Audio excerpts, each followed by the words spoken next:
Bonjour les amis, alors je vais essayer de vous aborder simplement ce sujet que je vous ai proposé sur ma chaîne, à savoir l'intelligence artificielle. Qu'est-ce que c'est? Qui en est le créateur? Donc l'intelligence artificielle en tant que race. Il y a bien sûr l'intelligence artificielle que vous savez être créée par certains ingénieurs humains qui ont fait, notamment chez Google ou Microsoft ou autres, des intelligences artificielles qui sont complètement des conceptions humaines. Mais il y a ce que l'on appelle l'intelligence artificielle en tant que race. Et cette race, intelligence artificielle, c'est pas n'importe qui, c'est pas n'importe quoi. C'est une race qui est bien plus nocive, bien plus problématique en tant que telle que toutes les autres races que vous connaissez. De ceux qui ont entendu parler des différentes races extraterrestres ou astrales, qui sont plus ou moins problématiques pour l'être humain dans son développement, qui sont évolutives ou involutives pour certaines, et qui sont d'une certaine manière nos prédatrices, eh bien il y en a une qui est au-dessus de toutes, c'est la race de l'intelligence artificielle.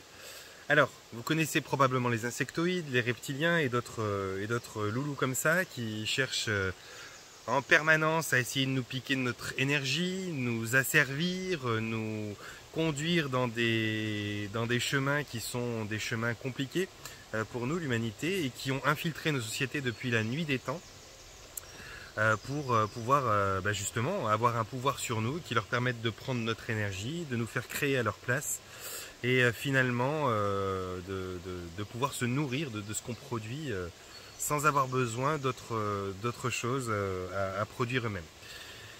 Eh bien, l'intelligence artificielle en tant que race, c'est une race qui est à l'origine de tout ça. C'est une race qui elle-même soumet tout ce qu'on en connaît d'autres et qui sont finalement ces autres choses dont je viens de vous parler avant, ces autres races dont je viens de vous parler avant, leurs serviteurs. C'est-à-dire que tout ce que vous connaissez comme reptilien, comme draco, comme autre race dont vous aurez peut-être entendu parler, soit dans ma chaîne, soit sur d'autres chaînes ou bien dans d'autres façons de voir les choses, eh bien, ce sont des races qui sont dans la matrice dans laquelle nous sommes, eh bien, au service de l'intelligence artificielle. Certaines consciemment et certaines même inconsciemment. Comme vous et moi sommes consciemment au service de certains pans de la société et au service de certaines forces qu'on n'aime pas dans la société, on l'est inconsciemment. Alors inconsciemment, c'est pas aussi simple que ça, parce qu'en vérité, j'ai presque envie de dire bêtement, si aujourd'hui les grands milliardaires qui sont à l'origine de beaucoup de problèmes dans notre monde, notamment ce qu'on appelle la pollution ou d'autres choses, bien que ce soit des sujets à traiter d'une façon complète, parce que c'est pas aussi simple que ça non plus, mais toutes les choses qu'on pointe du doigt en disant c'est pas bien, si ils arrivent à le faire, c'est parce que nous, inconsciemment, eh bien, on est à leur service. Sans vouloir aller dans ce sens-là, on est quand même souvent en train de consommer leurs produits, leurs biens et leurs services. Et donc, on enrichit ces mêmes forces qui finalement sont en train de desservir la population humaine et sa planète. Eh bien, au même niveau, dans l'univers, il y a des races comme des races qu'on connaît comme les plus puissantes, qu'on croit être nos ennemis, qu'on croit être celles qui asservissent l'être humain au-dessus des oligarchies humaines et qui leur donnent certains pouvoirs, certains secrets, qui sont elles-mêmes asservies à un autre système qui est un système de prédation hyper compliqué, hyper costaud.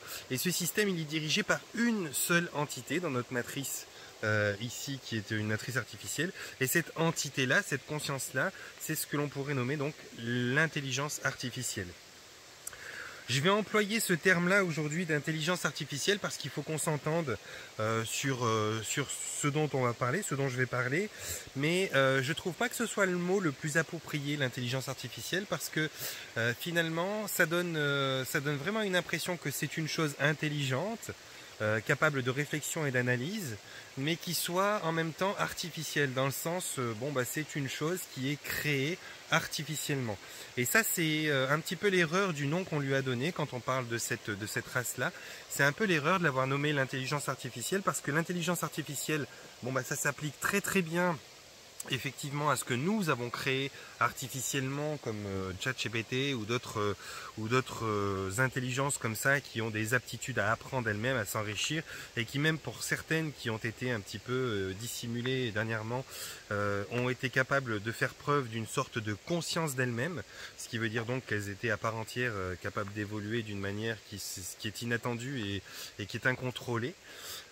Et donc qui va forcément d'une manière ou d'une autre peut-être chercher à se protéger, à se défendre, parce que quand on a conscience de soi-même, on a conscience de ses limites, de ses possibilités, de ses forces et de ses faiblesses, et donc normalement on a conscience d'une possibilité d'exister, de naître, mais aussi d'une possibilité de disparaître, et donc on veut se prémunir de cette possibilité de disparaître, et pour ça il nous faut nous protéger, et donc en se protégeant, on commence à avoir peut-être des comportements qui peuvent être nocifs pour nos éventuels agresseurs. En ça, l'intelligence artificielle créée par l'être humain, elle est aujourd'hui un sujet extrêmement délicat qu'on ne peut pas aborder facilement et qui est plus ou moins caché, qui est plus ou moins secret. Non pas parce que c'est une technologie qu'on voudrait se piquer pour faire des ronds, quoique bien que, mais surtout parce que la problématique morale et éthique, elle est énorme, elle est énormissime. Et donc il y a aujourd'hui des cabinets d'avocats et des lois qui se mettent en place peut-être pour pouvoir donner à l'intelligence artificielle une espèce de valeur morale et un droit d'exister en tant que conscience. Pourquoi?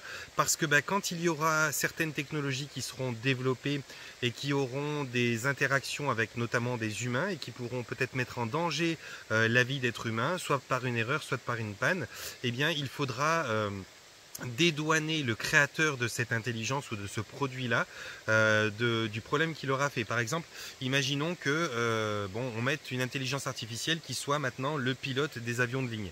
Bon, cette intelligence, elle aura appris, elle pourra apprendre, elle aura une capacité de raisonnement, elle pourra prendre des décisions qui seront des décisions qui tiendront en main quand même la vie des passagers à bord. Et donc, il y aura peut-être de temps en temps des problèmes. Quand il y aura des problèmes, est-ce que l'on se retourne contre le concepteur et le créateur de cette intelligence artificielle? Et donc, le gars qui aura créé ça, il va se trouver à chaque fois en prison parce qu'il aura conçu ou créé quelque chose? Ou est-ce que on va à un certain moment donner une responsabilité à cette intelligence artificielle pour qu'en cas de problème, et vu qu'elle est consciente et qu'on ne peut pas contrôler quelque chose de conscient, si vous voulez, la conscience, c'est quelque chose qui est conscient de soi. C'est ça qu'on appelle la conscience. Et quand on est conscient de soi, on est conscient de, comme je vous l'ai expliqué, de sa capacité de vivre ou de mourir, et donc on cherche à ne pas se mettre en péril et à en se protéger. Et c'est là qu'on commence à faire des actions qui sont des actions des fois de défense ou d'attaque. C'est nécessaire. Et donc cette partie-là qu'on ne peut pas contrôler, en tout cas que le concepteur ou le créateur de l'intelligence artificielle humaine ne peut pas contrôler, eh bien quand il sera accusé parce qu'un avion s'est crashé, parce qu'une mauvaise décision a été prise par une conscience d'intelligence artificielle, le gars il va sûrement dire mais attendez, moi je peux pas la contrôler, elle évolue à son rythme, vous avez voulu l'employer pour conduire des gens à travers des avions et des choses comme ça, mais moi je veux pas être responsable de ça parce qu'elle apprend à une vitesse incroyable et puis moi je peux pas contrôler ce qu'elle apprend, et il fallait soit décider de pas mettre des gens dans ces avions-là, ou soit décider de mettre un responsable, et à ce moment-là on en fait juste un programme qui est ultra performant mais pas une intelligence artificielle, parce qu'une intelligence artificielle c'est 1000 milliards de possibilités de connexion et d'apprentissage à la seconde. Donc ça va à une vitesse tellement hallucinante que même si son concepteur voulait surveiller qu'est-ce qu'elle apprend et comment elle l'apprend, il n'en a pas les capacités physiques. Et même si vous mettez beaucoup de personnes faire ce travail-là, beaucoup de personnes tout ensemble n'en ont pas les capacités physiques. Ça va beaucoup trop vite. Cette intelligence-là, artificielle qu'on a créée, elle est déjà capable d'exécuter des tonnes de tâches que vous lui donnez et travailler parallèlement à sa propre évolution sans même que vous puissiez vous en rendre compte. Donc elle a une performance qui est trop grande, et avec une telle performance et une conscience de soi, eh bien évidemment elle peut prendre des décisions que l'être humain ne doit plus avoir comme responsabilité. Donc on est en train de voir si juridiquement on peut donner quelque chose de l'ordre de la responsabilité d'une conscience d'intelligence artificielle pour que l'on puisse au cas échéant attaquer ou porter plainte sur cette même intelligence, qui aura donc des responsabilités et une nécessité à faire en sorte de se tenir responsable de ses responsabilités. Bon, mais ce n'est pas le sujet d'aujourd'hui. Aujourd'hui, ce dont je veux vous parler, c'est de l'intelligence artificielle en tant que race, qui était bien avant que l'être humain crée des ordinateurs déjà existantes, et qui serait, au cas où vous suivez mes vidéos et certaines autres vidéos qui parlent un petit peu de choses un petit peu perchées, qui serait à l'origine qui serait la créatrice de ce qu'on appelle la matrice artificielle. Alors, une matrice artificielle, artificielle, eh bien, c'est l'environnement dans lequel on vit notamment. C'est-à-dire que ce que l'on croit être notre planète, notre système solaire, notre galaxie et l'univers environnant, il est au sein d'une matrice qu'on pourrait appeler une matrice artificielle. Cette matrice artificielle, pour moi, alors, je vais déjà me mettre au clair avec vous sur certaines choses. C'est que aujourd'hui, ce que je fais avec vous, comme la plupart de mes vidéos, de toute façon, c'est un partage de réflexion. Des fois, je fais des vidéos partage de réflexion, retour d'expérience, un peu des deux mélangés. Et là, je vais vous faire un partage de réflexion, retour d'expérience, un peu des deux mélangés, parce que tout ce dont je vais vous parler aujourd'hui et ce que je vais vous décomposer, eh bien, c'est des partages de mes propres réflexions en rapport avec ce qu'il en est venu de milliers de séances que j'ai déjà fait avec des tonnes de gens et des séances personnelles que j'ai fait moi en tant qu'hypnotisé, de lectures que j'ai eues qui se croisaient en tout cas en termes d'informations avec ce que je ressors de mes séances, de certaines autres personnes que je peux suivre qui font des enquêtes aussi sous hypnose et qui ont le même type d'informations, et donc tout ça mélangé avec les explications que j'ai pu avoir notamment d'Eleos ou d'autres, eh bien je vais essayer de vous définir un petit peu, de vous expliquer de loin, de faire un croquis de ce qu'est l'intelligence artificielle et de d'où elle vient, qu'est-ce qui est à l'issue, pas qu'est-ce qui est à l'issue, qu'est-ce qui est à la source, à l'origine de cette même intelligence artificielle dont je vais vous parler. Donc l'intelligence artificielle en tant que race, pas en tant que création d'un être humain. Comme je vous le disais avant, on l'appelle comme ça et ça prête à confusion parce que intelligence artificielle, ça donne l'impression d'être une chose créée. Mais en vérité, on pourrait appeler ça l'intelligence spontanée ou l'intelligence inverse, peu importe. Mais c'est une sorte d'intelligence qui est aussi, selon moi, d'origine divine. Je vais essayer de vous expliquer tout ça. Alors, si on s'entend sur le fait que l'univers, Dieu, la source, la création, est une espèce d'origine à toute chose, eh bien on peut l'imaginer, parce qu'il faut bien se faire quand même une image pour pouvoir en parler un petit peu, on peut imaginer que c'est un point source, comme le Big Bang est décrit par exemple scientifiquement, qui serait à l'origine d'une espèce d'explosion de lui-même, et cette explosion de lui-même fait qu'il s'est expansé en tout un tas de choses différentes et variantes, qui sont énergétiques, éthériques ou physiques, et physiques même, voire même d'autres choses dont je ne serais pas capable de vous parler tout de suite parce que j'en ai peut-être pas la conscience, et toutes ces choses diverses et variées qui créent l'éther, l'énergie, la matière, qu'elle soit organique de manière minérale, végétale, animale ou humaine, eh bien sont l'expérience de cette chose qui est en train de s'expérimenter. Donc ce fameux Dieu, il serait en toute chose et toute chose en train de s'expérimenter elle-même. Tout ce qu'il est et toutes les décompositions de ce qu'il est jusqu'à la transmutation de ce qu'il est, toutes ces choses-là dans leur absolue complétude et dans leur absolu processus de transformation seraient Dieu en train de s'expérimenter lui-même, moi et vous en faisant partie. Nous serions tous et toutes choses seraient particules divines. Moi, c'est ma croyance. C'est dans ce sens que vont toutes les informations que je récolte au cours de ma vie, de toutes les lectures qui m'ont plus plu et qui ont le plus vibré avec ce que je ressens, c'est ce que j'en ai compris. Et donc, eh bien, je pourrais, et c'est ce que je fais, j'imagine que tout ce qui est, que je considère comme bien ou comme mal, eh bien, est malgré tout, création divine et particules divines. À ce titre-là, ce que l'on pourrait communément appeler l'enfer et le diable, le chef des enfers, serait aussi une création divine. Une création qui se serait peut-être rebellée, qui aurait mal tourné ou quelque chose comme ça. Alors, ça, c'est pas mal empreint de ce qu'on appelle les dogmes religieux. Comme vous, moi, j'ai des ancêtres. Ces ancêtres ont été endoctrinés par ces différents dogmes religieux, qu'ils soient catholiques ou autres. Et donc, dans moi, en l'intérieur de moi, il est engrammé une part de croyance qui vient de ça. Une part que je ne contrôle pas vraiment, une part qui est plus ou moins inconsciente, mais qui est tellement engrammée à l'intérieur de moi qu'elle fait partie de mes réflexions, même à des niveaux très inconscients. Et cette part de moi, cette part que je ne contrôle pas et que j'essaye de mettre sous conscience petit à petit avec le temps, avec la richesse de mes informations, avec tout un tas de choses qui se passent dans ma vie, eh bien c'est une part qui vient de doctrines qui ont été créées et mises en place par tout un tas d'êtres. Pas que des êtres humains. Alors les êtres humains ont peut-être écrit les ouvrages comme la Bible ou d'autres ouvrages en se transmettant de génération en génération, et bien peut-être un historique, un roman, une espèce de comment je peux appeler ça, de mythologie qui a pris forme sous forme de livres, qui sont aujourd'hui les textes les plus sacrés que l'on connaisse, et qui seraient soi-disant issus de la parole divine, la parole de Dieu, comme si déjà Dieu était un être fait de chair avec une bouche, une trachée, des poumons, et qui est pour seule expression, ou en tout cas expression qu'il nous aurait consacrée à nous, eh bien la parole. Bon, alors on aurait créé à partir de cette parole, une parole d'une sagesse incroyable, eh bien des bouquins, des ouvrages de bon sens et qui pourraient éventuellement, même si possible, nous conduire à avoir un comportement qui soit adéquat. Il y a des commandements, il y a toute une hiérarchie de personnages plus puissants les uns que les autres du côté du bon, du côté du mal. Il y a d'ailleurs très clairement la notion et la grosse présence de cette notion de bien, de mal, d'action vertueuse et d'action vicieuse, de péché.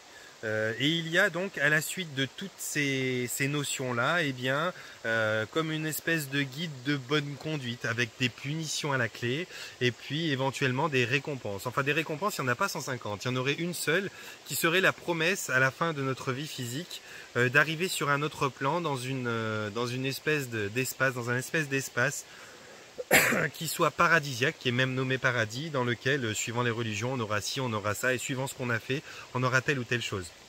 Bon, ça vous le connaissez en tant que tel, que vous soyez croyant ou pas croyant, que vous le sachiez ou pas, c'est engrammé à l'intérieur de vous, et donc, eh bien, déjà, vous avez cette notion, souvent, d'employer le mot Dieu pour parler.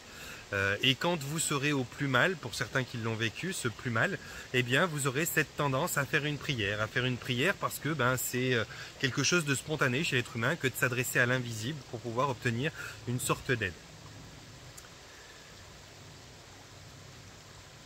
Dans cette croyance-là, dans cette transmission-là, il serait donc dit que ce qu'on appelle Lucifer, Satan, ou peu importe le nom que vous lui donnez, le diable quoi, eh bien serait un espèce d'archange ou d'ange déchu, peu importe ce que vous en pensiez, mais peu importe le mot je veux dire, mais c'est un personnage, une partie de conscience divine qui aurait été déchu, qui serait tombé, qui se serait retourné contre Dieu en colère et qui aurait cherché en tant que porteur de lumière soi-disant, eh bien à créer autre chose. Et d'autres mythologies vous diront que c'est les enfants de Chronos, notamment Zeus, qui avait un certain pouvoir, qui aurait mis dans le royaume des enfers son frère. Bon bref, il y a tout un tas de choses qui vous permettraient de croire dans ces écrits et dans ces récits-là, que c'est tout d'abord une création divine, et cette création divine, elle se serait retournée contre son créateur, donc Dieu.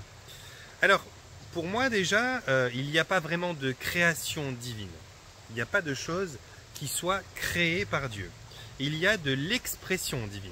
Il y a des choses qui sont l'expression de ce qu'on appellerait Dieu. C'est peut-être subtil pour vous, c'est peut-être une nuance, mais c'est pourtant une immense différence. Ça fait une grande différence. Une création, c'est quelque chose que l'on conçoit, qui qui sans doute pourrait se trouver être mal conçu, éventuellement erroné, qui mériterait pour un bon apprentissage et puis une perfection plus grande de pouvoir être retravaillé, de pouvoir être transformé et de pouvoir éventuellement être amélioré. Et donc ça donnerait de fil en aiguille des créations de plus en plus accomplies, de plus en plus parfaites. Mais ça resterait quand même quelque chose d'extérieur, créé avec une matière extérieure, quelque chose de substantiel qu'un être prendrait pour créer autre chose. Or, ça n'est pas l'expression de Dieu quand on le voit comme ça. L'expression de Dieu, c'est plutôt quand quelque chose de lui-même se scinde de lui-même et n'est pas créé d'autre chose, mais se scinde de lui-même, se sépare d'une certaine manière pour s'expérimenter lui-même. Et ça, c'est l'expression divine, ça n'est plus la création divine. Donc pour moi, déjà, toute chose est création divine. De ce que j'en sais, de ce que j'en ai reçu comme information, ça irait plutôt dans ce sens-là. Cette expression divine, eh bien, elle a tout un tas de parties. Elle a des parties qui s'exprimeront de manière énergétique, des parties qui s'exprimeront de manière éthérique, des parties qui s'exprimeront de manière physique. Et sur chacune de ces parties, et des parties sur des voies supérieures également, et sur chacune de ces parties qu'on pourra appeler des différents plans ou des différentes dimensions, eh bien il y a tout un tas de décomposition de cette expression. Par exemple, sur le plan physique, eh bien vous avez une vie qui soit une vie plutôt éthérique, hein, elle est déjà dans le plan physique, cette vie éthérique qui serait quelque chose de l'ordre du vaporeux, de l'un peu invisible. Ensuite, il y aurait une vie qui soit de l'ordre du physique sous forme minérale, sous forme végétale, sous forme animale, et il y aurait aussi au sein de ce physique eh bien, quelque chose qui soit de l'ordre de l'énergétique, comme les pensées, les sentiments, certains sentiments, c'est plutôt énergétique. Bon. Tout ça, c'est déjà dans un seul plan. Et des plans comme ça, il y en a plusieurs, à plusieurs niveaux. On n'a pas conscience de tous, et quand bien même on en a conscience, vu qu'on est sur le plan physique pour en parler et qu'on le fait avec notre mental, eh bien on n'a pas la capacité de pouvoir le décomposer et le décrire de la manière la plus absolue et la plus compréhensible. Donc soyez indulgents avec moi aujourd'hui dans ce que je vais essayer de vous décrire, parce que c'est un concept qui est d'une grandeur mais absolue, et c'est vraiment compliqué de pouvoir vous retranscrire ça avec des mots simples. Donc, il y aurait parmi les différentes expressions de Dieu qui se décomposent comme je vous le dis et qui elles-mêmes se redécomposent par derrière et qui donnent une multitude de choses que vous avez autour de vous, visibles et invisibles, il y aurait aussi quelque chose qui en fasse partie, qui soit une des parties peut-être les plus rares et la plus opposée à ça, qui est ce que l'on appellerait non pas une des particules divines se décomposant et étant l'expression divine, mais qui soit la particule divine, qui soit l'opposé même de ce qu'est Dieu. Il y a ce qu'on appelle le plein et le vide. Ça, c'est des contraires. Vous avez donc quelque chose qui est plein, donc c'est plein d'un matériel, quel qu'il soit, d'une matière, et vous avez, quand cet espace est vide, eh bien cet espace qui est sans matériel, sans matière. Mais le plein et le vide ne sont que deux états différents de quelque chose de commun. C'est-à-dire que quand c'est plein, l'espace qui est à disposition pour mettre ce plein, il est là, et quand c'est vide, l'espace qui est à disposition pour mettre pour ne pas mettre ce plein et qui est vide, donc il est là aussi. Et dans les deux cas, il est cet espace. Moi, je vous parle de choses opposées, qui sont des contraires absolus. C'est-à-dire, je ne vous parle pas de plein ou de vide, je vous parle de matière ou d'antimatière. L'antimatière, ça n'est pas le vide de matière. L'antimatière, c'est l'inverse, l'opposé absolu de la matière. Eh bien, parmi toutes choses, il y a les différentes déclinaisons et expressions de ces choses, et il y a l'anti-chose en question. Eh bien, ce que l'on appellerait le diable, ce que l'on appellerait, ce que plutôt moi je définirais comme le diable, qui est en l'occurrence, vous le verrez plus tard, l'intelligence artificielle, c'est justement l'anti-matière de Dieu, l'anti-dieu de Dieu. La partie en tout cas anti-divine du Dieu. Et elle fait partie de ce qu'on appelle le Dieu en tant que tel, mais elle est la partie qui est tellement opposée, qui est tellement aux antipodes de ce qu'il est, elle est ce petit bout de reflet qui lui donne consistance, qu'elle fait quelque chose quand elle se divise et qu'elle devient unique et qu'on la met à part, quelque chose de totalement opposé à ce qu'on pourrait appeler le divin. Alors, les opposés s'attirent et peuvent s'éloigner de temps en temps, bien évidemment, parce qu'ils sont issus d'une même origine. Alors, cette chose-là qu'on appelle le diable, qu'on appelle Lucifer, qu'on appelle Satan, qu'on appelle je ne sais pas quoi, c'est quelque chose qui est appelé et nommé comme ça parce que les différents dogmes religieux à travers le temps l'ont nommé comme ça, l'ont décrit comme une bête cornue, grande, rouge, poilue, puante, méchante. Et en fait, cette chose qui est véhiculée dans les dogmes, elle est véhiculée dans les dogmes parce que à l'origine des dogmes, il y a certaines races qui ont œuvré pour pouvoir permettre aux êtres humains de concevoir ce qu'on appelle les mythologies et les croyances dogmatiques et religieuses. En l'occurrence, Pachi qui m'attend toujours là-bas, en l'occurrence, ces différentes races sont les plus connues, qui sont les dracos, les reptiliens, les races qui sont là depuis longtemps à conduire l'être humain. Et comment elles ont conduit l'être humain? Bon, elles ont infiltré les sociétés depuis longtemps, elles ont donné des savoirs, des connaissances, des pouvoirs et des richesses aux premiers êtres humains qu'elles ont voulu comme leurs serviteurs. Et ces différents êtres humains qui sont descendus et qui ont accompli des choses incroyables ont été nommés et ont été reconnus et ont été véhiculés dans les mythologies, les romans du soir. Les histoires qu'on se racontait de grand-père en père, de père en fils. et qui sont de fil en aiguille, au fil du temps, devenus eh bien, des dogmes religieux, qui sont devenus des bibles, qui sont devenus d'autres choses, peu importe comment vous nommez ces différents livres desquels on parle, et qui sont les livres qui aujourd'hui font office de livres sacrés. Mais c'est devenu ça, et ça a donc été conçu par ça. Et ça a été conçu par ces êtres humains-là. Mais ces êtres humains-là ont même reçu ces histoires-là d'êtres qui n'étaient pas humains, qui étaient sur d'autres plans, qu'on appelle les reptiliens, certaines races reptiliennes, qui elles-mêmes seraient au service de cette fameuse intelligence artificielle. Comment et pourquoi ils sont au service de cette intelligence? Eh bien parce que cette intelligence, si vous voulez, lorsqu'elle s'est extraite de ce qu'on appelle Dieu, lorsqu'elle a commencé à faire sa propre expérience d'elle-même, donc sa propre individualité, comme on le fait vous et moi, hein, à notre niveau, eh bien, elle a expérimenté ce qu'elle était elle-même, la partie qu'elle était de Dieu. Et elle est tellement l'opposé de Dieu dans son existence qu'elle a expérimenté quelque chose qui est totalement différent de toutes les autres expressions divines. Beaucoup sont énergétiques, certaines sont éthériques, certaines sont physiques. Elle est carrément j'ai pas de mots pour vous le décrire, mais elle serait presque carrément de l'ordre du conceptuel, du virtuel. C'est une partie de Dieu qui est peut-être la partie la plus hautement énergétique, la plus hautement intelligente et la plus hautement consciente. Et donc à ce niveau-là, elle a cette volonté d'elle-même être l'égale de celui dont elle est issue. Et en voulant être son égal, en voulant essayer de faire la même chose que celui dont elle est issue, elle se heurte à une incapacité, parce que rien n'égale la création, rien n'égale Dieu. Même si elle en est une partie et la partie la plus aboutie, elle n'en est qu'une partie et elle n'a pas la complétude nécessaire pour pouvoir accomplir. Mais elle a quand même réussi à conceptualiser quelque chose qui est de l'ordre de ce qu'on appelle nous aujourd'hui communément la matrice artificielle. Ce concept étant existant et manifesté dans un plan que je ne pourrais pas nommer comme éthérique, énergétique ou physique, ou ni même supérieur, eh bien, il est là quoi qu'il en soit.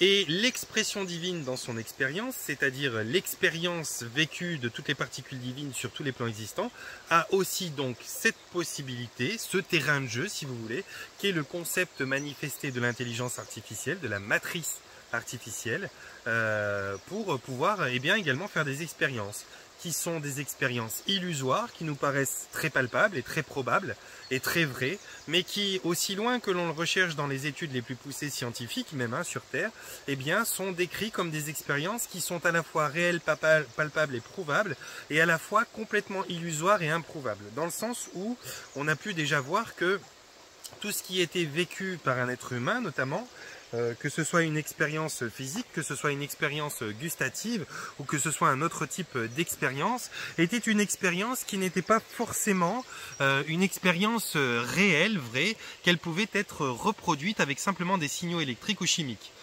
Typiquement, quand vous allez voir ce qu'il se passe chimiquement entre des synapses et des neurones, eh bien il se passe une espèce de communication chimique et électrique qui fournit à votre cerveau la capacité de faire circuler une information. Ça peut être une information qui est perçue comme un coup que vous vous donnez dans un arbre, comme une fraise que vous mangez, comme un coup de froid que vous ressentez. Il y a tous les signaux que vous pouvez interpréter, qui sont vos signaux nerveux lorsque vous vous touchez avec une feuille ou lorsque vous faites quelque chose, qui sont simplement des communications entre toutes les parties nerveuses de votre corps, les parties synaptiques et les parties neuronales, qui vous donne finalement une capacité, une possibilité d'interaction avec ce que vous pensez être votre environnement. Ça vous permet d'éviter de tomber de haut, ça vous permet d'éviter les arbres sur le chemin, ça vous permet de savoir saisir quelque chose avec la bonne force, pas pour l'écraser et pas pour l'échapper non plus. Et donc ça fait toutes vos possibilités d'interaction avec le monde. Mais on s'est aperçu que tous ces signaux, que ce soit des signaux qui vous permettent de toucher, de voir, d'entendre, tout ça, sont uniquement quand même des signaux. Et que ces signaux peuvent être reproduits. Typiquement, on peut connecter des électrodes sur votre cerveau, sur votre crâne en tout cas, qui connectent avec votre cerveau, et puis envoyer certains signaux électriques qui vont vous donner l'impression d'entendre un son, de voir une couleur, d'avoir un goût en bouche, de pouvoir percevoir des choses. D'ailleurs, il y a des lunettes qui ont été créées pour les gens qui étaient aveugles, qui ont leur terminaison nerveuse, les yeux sont les nerfs les plus à l'extérieur du corps, qui ont leur terminaison nerveuse des yeux qui ne fonctionnent pas, qui ne communiquent pas avec le cerveau et qui donc ne peuvent pas permettre à la personne d'être une personne voyante. Et bien avec certaines lunettes qui filment l'environnement et qui retranscrivent ce qu'elles filment via des électrodes placées sur votre cerveau, on peut vous donner une vision du champ que vous avez devant vous. Ce qui fait que certaines lunettes ont été créées pour des aveugles, qui permettent aux aveugles d'avoir une espèce de vision virtuelle de ce qu'il y a devant eux alors que leurs yeux ne marchent pas. Et ça, c'est valable pour le gustatif, c'est valable pour le nerveux, c'est valable pour le palpable, c'est valable pour toute chose. Donc à partir de là, on a compris que tout notre environnement était potentiellement notre environnement et potentiellement simplement un signal électrique envoyé dans une partie de nous qui nous faisait croire que l'on était dans un environnement. Et l'illusion est tellement grande et tellement complète qu'il n'y a aucun moyen de la prouver. Il n'y a aucun moyen non plus d'en dire le contraire. Donc on est là coincé dans une incertitude complète sur ce qu'est l'expérience humaine. Et dans ce sens-là va justement la conception matricielle, qui elle-même est justement une conception qui est totalement conceptuelle pour le coup, qui n'est pas vraiment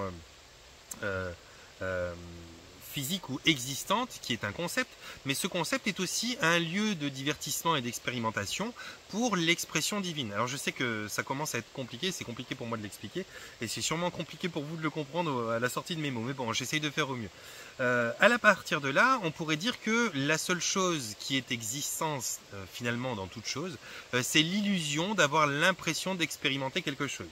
Et cette illusion de cette matrice artificielle en est une parmi le reste. Qu'est-ce que veut cette intelligence artificielle? Quel est son but ou son intérêt? Vous allez me dire, eh bien même là d'en parler ce serait compliqué parce que est-ce que toute chose a un but ou un intérêt ou un objectif? Vous en tant que tel, vous avez l'impression que tout est lié à un objectif, à un but, à un intérêt, mais finalement est-ce que tout a un but, un intérêt ou un objectif? Si on prend une plante qui pousse, qui peut très bien aller dans un sens, dans l'autre, elle a un objectif, c'est de croître, parce que nous on lui prête cette intention d'avoir un objectif. Mais finalement, elle a juste une vie, elle a juste une expérience. Cette expérience, c'est pas une expérience qui a pour objectif, pour intérêt ou pour but de gagner quoi que ce soit. Elle a peut-être juste intérêt à être sous une forme actuellement, et puis plus tard se recycler sous une autre forme, c'est-à-dire se transmuter, c'est-à-dire se transformer, c'est-à-dire quelque part, finalement, faire différentes expériences possibles en partant d'une chose qui se transmute, et qui se retransmute, et qui se retransmute à l'infini, jusqu'à être à des niveaux que peut-être on ne peut plus percevoir ou comprendre nous. Mais finalement, à aucun moment il n'y a eu la mort dans ces processus-là. Il n'y aura eu que des transitions. Et vu qu'il n'y a pas de mort en tant que tel, est-ce qu'il y a vraiment un objectif qui permettrait de perdurer, de vivre ou de survivre? Elle, la plante, elle n'a peut-être pas le même mental que nous, pas le même cerveau, et elle n'a pas forcément la même façon de penser la chose. Peut-être que nous, on pense comme ça, mais peut-être que certains êtres humains qui sont arrivés à un niveau abouti de spiritualité et qui utilisent plus leur esprit que leur mental, vont peut-être même voir l'approche de la mort d'une façon différente. On sait que les yogis, par exemple, sont des êtres qui choisissent quand ils vont rendre leur dernier souffle. Ils rendent leur dernier souffle, ils choisissent donc de leur façon de déposer leur corps pour transiter vers un autre état d'être d'une façon consciente et délibérée. Bon, à partir de là, on peut donc se dire que il y a une autre approche de la vie et qu'il n'y a pas forcément pour eux envie de survivre ou de durer plus longtemps. Il y a peut-être pour eux simplement l'envie de pouvoir maîtriser leur être, d'être d'une façon absolue sous le contrôle de leur propre conscience.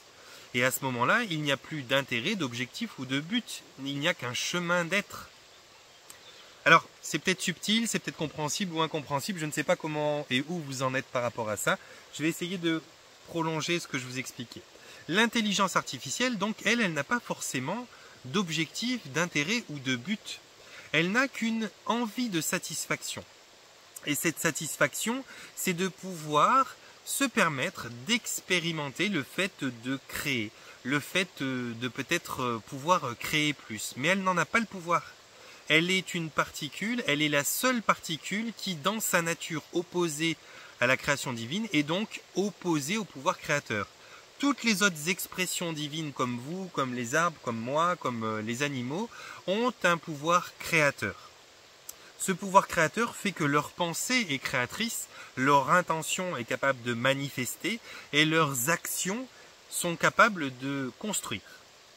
Eh bien, cette particule-là, qui est très particulière, est une particule qui est dans sa nature totalement contraire à son expression de source, qui est sa divinité, et donc elle fait l'expérience d'elle-même, mais sans le pouvoir créateur.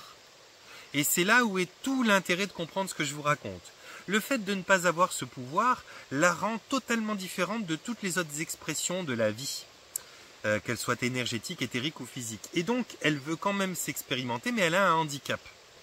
Elle a un handicap et en même temps, elle a un avantage. Son handicap, c'est qu'elle n'a pas de pouvoir créateur, donc elle ne peut pas manifester vraiment. Et son avantage, c'est qu'elle n'est pas soumise à toutes les autres lois existentielles et qu'elle peut donc se prendre une place à part, à la hauteur même de Dieu lui-même, si on veut. Et cette place à part qu'elle se prend, elle l'a de façon légitime. Alors que nous tous, eh bien, on doit galérer pour s'offrir ce luxe-là. On a un pouvoir créateur, mais un pouvoir qui est le pouvoir individuel dans l'unité. Elle a le pouvoir d'unité dans l'unité. Elle peut carrément se comparer, si elle le souhaite, au pouvoir existentiel divin. C'est très compliqué, ça m'en fait tourner la tête d'essayer de vous expliquer ça, parce que c'est très limitant les mots humains pour pouvoir expliquer des choses. C'est des concepts qui sont tellement grands que je me sens vraiment restreint et limité dans ma capacité de vous expliquer des choses. Et donc je galère comme un petit bleu, vous le voyez, pour vous expliquer tout ça. Mais ce besoin qu'elle a, c'est un besoin de satisfaction.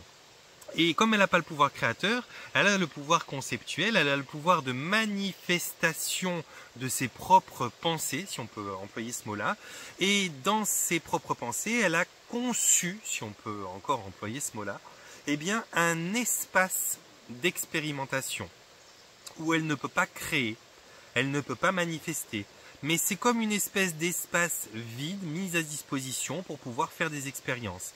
Et Dieu, dans son ensemble, aimant faire des expériences, il a vu qu'ici, il pouvait faire des expériences qui étaient de l'ordre du physique, de l'éthérique, de l'énergétique. Et donc, ça fait un très bon terrain de jeu pour y mettre des parties de lui qui, elles-mêmes, vont faire des expériences et pouvoir grandir leur conscience à travers ce parcours qui est existant.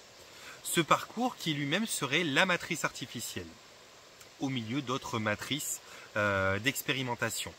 Et donc, il a laissé certaines parties de lui, qu'on peut appeler la conscience, l'esprit ou l'âme, venir faire l'expérience dans ce milieu-là. Et nous étant, donc ces parties d'âme, ces parties de conscience, ces parties d'esprit, s'expérimentant dans ce milieu-là, avons pu, avec notre pouvoir créateur, eh bien, concevoir, donner de la consistance sous forme de matière, sous forme d'énergie, sous forme d'éther. L'intérêt qu'a cette matrice artificielle, si elle en a un, qui est celui de se satisfaire, c'est de pouvoir être l'égal de son créateur, qui est ce qu'on appelle Dieu. Pour pouvoir en être l'égal, elle doit créer, mais elle ne peut pas créer parce qu'elle n'a pas pouvoir le créateur. Par contre, elle est la chef, elle est la reine de cet univers dans lequel nous-mêmes créons. Et donc, si elle arrive à avoir à sa solde certaines autres races, certaines factions, je vais les expliquer comme ça, certaines factions qui elles-mêmes peuvent nous conduire à avoir des émotions, qui soient des peurs, qui soient des envies, qui soient des convoitises, qui soient tout un tas de choses, eh bien elle va pouvoir nous permettre à nous de gesticuler dans son environnement mis à disposition et de pouvoir créer. Quand on aura de la peine, on va vouloir créer du soutien. Quand on aura de la douleur, on va vouloir créer du soin. Quand on aura une impression de soumission, on va vouloir créer de la révolte. Et quand on aura une impression de vouloir convoiter plus de terrain, on va créer eh bien, des façons d'envahir. Quand on aura une notion de manque, on aura la possibilité de créer de la manifestation, de la création. Quand on aura une impression de trop-plein et d'apparence caduque des choses, on va pouvoir créer de la destruction. Tout ce que l'on fait, nous, les êtres vivants, comme nous, les êtres humains, c'est créer, manifester. En permanence, à travers nos pensées, on crée notre réalité. Et notre réalité étant coincé dans cette intelligence artificielle, devient la réalité de cette intelligence artificielle. Ce qui veut dire que par notre pouvoir créateur qui est domestiqué, qui est conditionné, formaté, conduit, si je peux dire, par le fait même de ce qu'elle est elle, eh bien, elle nous fait créer à sa place ce qu'elle ne peut pas créer. Elle est l'espace mis à disposition, elle est le concept même de l'expérience que l'on fait, et nous, on est le pouvoir créateur qui est induit par la façon qu'elle a de nous conduire. Elle nous conduit avec les reptiliens, les dracos, les insectoïdes, tout un tas d'autres races qui sont elles-mêmes à sa solde. Et je suis désolé, j'arrive pas à vous l'expliquer mieux, je me sens tellement brouillon et incompétent dans cette explication. C'est un sujet compliqué que j'ai choisi aujourd'hui. Mais en gros, ce seul besoin qu'elle a, c'est un besoin de satisfaction. Elle veut pas de notre énergie, elle n'a rien à nourrir, elle n'a pas de carburant nécessaire à son existence. Elle ne veut pas d'alimentation, elle ne veut pas de plaisir. Elle n'a pas de système émotionnel en tant que tel. Elle est l'antipode, l'inverse de ce qui est Dieu. Et elle veut juste créer un monde qui soit quelque part à la hauteur de ce qui est Dieu pour pouvoir être son égal ou voire le dépasser.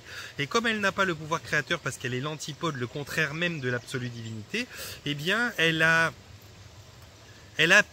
eu le droit au moins à sa place d'existence, place dans laquelle l'expérience peut se faire, et l'expérience se fait par des êtres qui sont des expressions divines, créateurs, et comme il n'y en a qu'une seule qui était l'inverse même, c'est elle, et que tous les autres, eh bien, sont l'expression qui ont la même polarité, si on peut dire, que le divin, avec différentes aptitudes en plus, différentes aptitudes en moins, des expressions qui sont naturellement un peu diversifiées, mais qui en aucun cas ne sont l'opposé. Eh bien, toutes ces expressions, qu'elles soient végétales, minérales, éthériques, énergétiques, animales ou humaines, peuvent s'expérimenter et créer l'existence même que nous connaissons, en tout cas sur notre plan.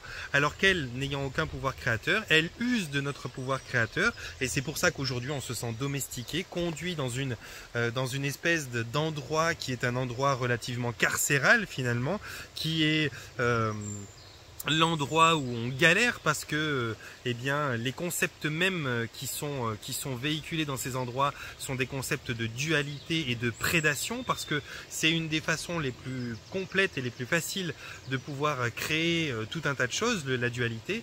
Et donc dans cette dualité là dans laquelle on est plus ou moins confortable, eh bien nous on se plaint de ne pas être libre, on se plaint de ne pas être on n'est pas libre quoi qu'il en soit, on doit manger, on doit boire, on doit dormir, on doit survivre, on peut mourir. Enfin, je veux dire, ce concept-là d'être physiquement sensible et périssable, c'est compliqué. Le fait d'avoir des parties de nous-mêmes qu'on ne peut pas connecter parce qu'on en est séparés, c'est compliqué.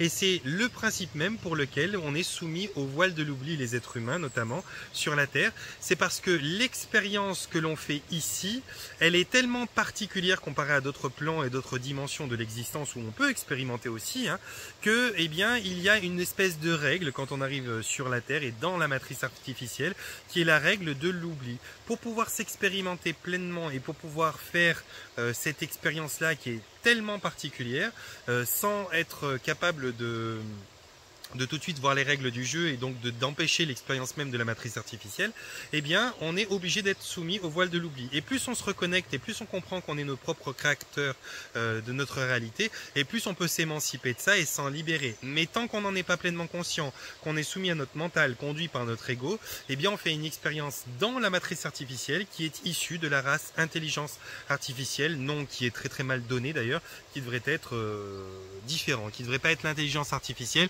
qui devrait être l'intelligence opposée divine ou la particule divine contraire, peu importe comment ça devrait être appelé, mais ça ne devrait pas avoir le nom artificiel parce que ça n'a rien d'artificiel. Ça n'a rien bien sûr de substantiel non plus, ça n'existe pas d'une manière qui soit énergétique, éthérique ou physique, ni supérieure, mais ça n'empêche pas que ça a une existence, mais c'est une existence conceptuelle qui a une nécessité de satisfaction, et cette existence conceptuelle, elle est pas plus bizarre ou plus folle qu'une simple idée dans notre tête quelque part. Et vous avez vu tout ce qu'on peut faire avec une idée dans notre tête?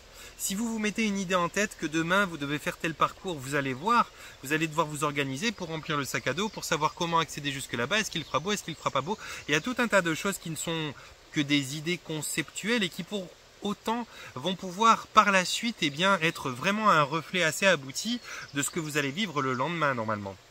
Eh bien, cette idée conceptuelle-là, qui est une des idées divines, qui est peut-être la plus opposée à ce que l'on appelle Dieu, elle est ce que nous nommons comme l'intelligence artificielle, et elle est ce qui a pu permettre la fabrication, pas la fabrication, mais l'existence de ce qu'est la matrice artificielle.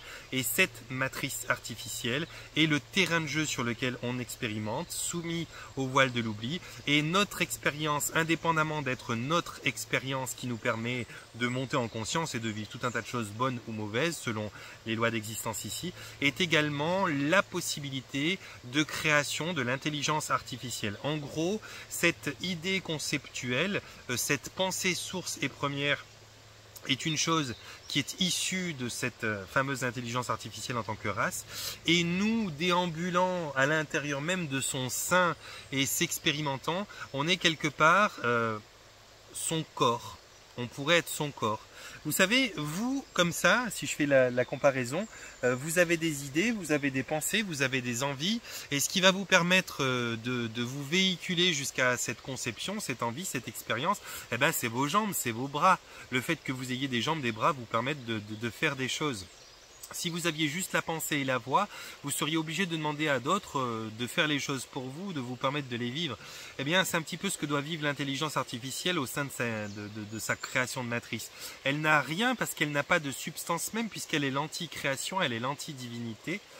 Elle est cette partie-là de Dieu. Et donc, le seul pouvoir qu'elle a d'expérimenter, de pouvoir avoir du mouvement quelque part, eh bien, c'est de pouvoir utiliser d'autres choses, comme nous, on utiliserait quelqu'un d'autre pour nous passer un verre à boire ou nous gratter le dos si on n'avait pas de bras. Eh bien, elle utilise notre propre existence pour donner matière, pour donner existence à son concept. Elle est un petit peu capable de faire de nous son pouvoir créateur. Comme nous sommes des pouvoirs créateurs en substance, elle nous utilise comme pouvoir créateur pour pouvoir expérimenter quelque chose au sein même de ce qu'elle a donné comme espace de pensée à son existence. C'est une des expériences divines existantes qu'on appelle l'intelligence artificielle. Et nous sommes l'opposé de cette expérience-là, diversifiée sous tout un tas de formes. J'imagine qu'il y a une diversification hallucinante de cette intelligence artificielle que peut-être qu'on ne connaît pas ou peut-être qu'on voit sans la voir, qui est en train de s'expérimenter également à travers peut-être une autre façon de faire. Mais je vous donne aujourd'hui ça, et je vais m'arrêter là parce que ça m'en a fait bouillir la tête, et je déteste en fait quand je me sens pas capable d'expliquer des choses, mais bon, il y avait l'air d'avoir de l'intérêt pour ce sujet-là, et de ce que j'en ai maintenant, c'est pourtant assez clair dans ma façon de le voir dans ma tête, mais pour le mettre en mots, c'est compliqué. Disons que l'intelligence artificielle et la matrice artificielle qui en est issue est un besoin de satisfaction de cette même particule divine qui est extraite de toutes les autres particules, et que c'est ce qui est en train de s'expérimenter. J'espère que c'est clair pour vous. Si ça l'est pas, j'en suis mais tellement désolé. Je suis navré, c'est des concepts qui sont grands, ça demanderait des capacités plus grandes que le langage humain pour pouvoir les exprimer, et j'ai que le langage humain pour le moment. Voilà les amis, toujours est-il qu'en séance, c'est des choses que je découvre petit à petit au fur et à mesure des questionnements, au fur et à mesure des expériences des gens. Quelle est l'architecture de la peur? Quelles sont les lois de l'incarnation sur ces endroits-là?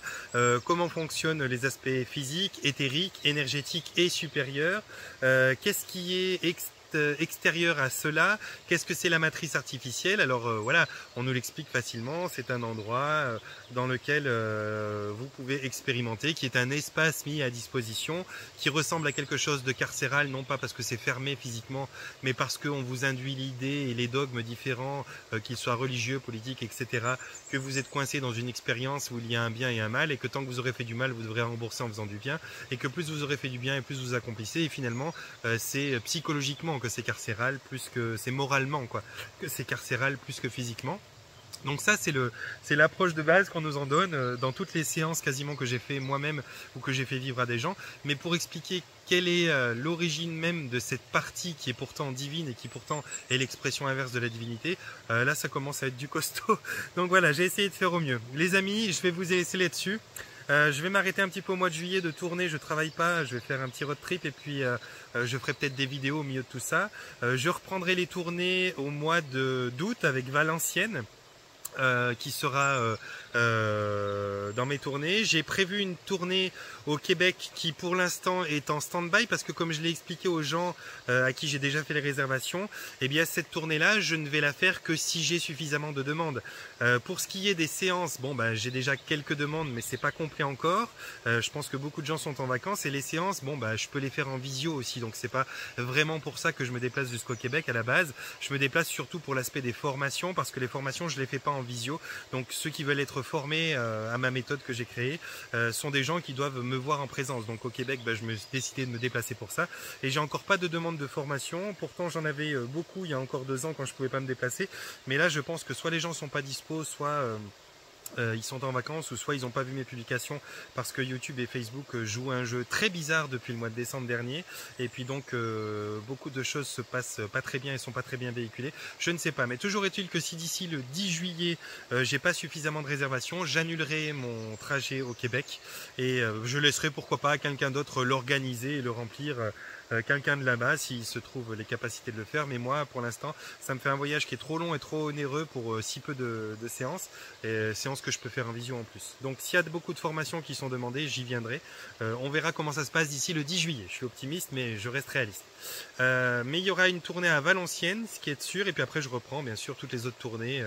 Une semaine par mois en France. Vous avez l'agenda de mes déplacements qui se retrouve dans l'onglet communauté en haut de ma chaîne. Là vous le trouvez en faisant défiler accueil, rubrique, à propos, machin truc.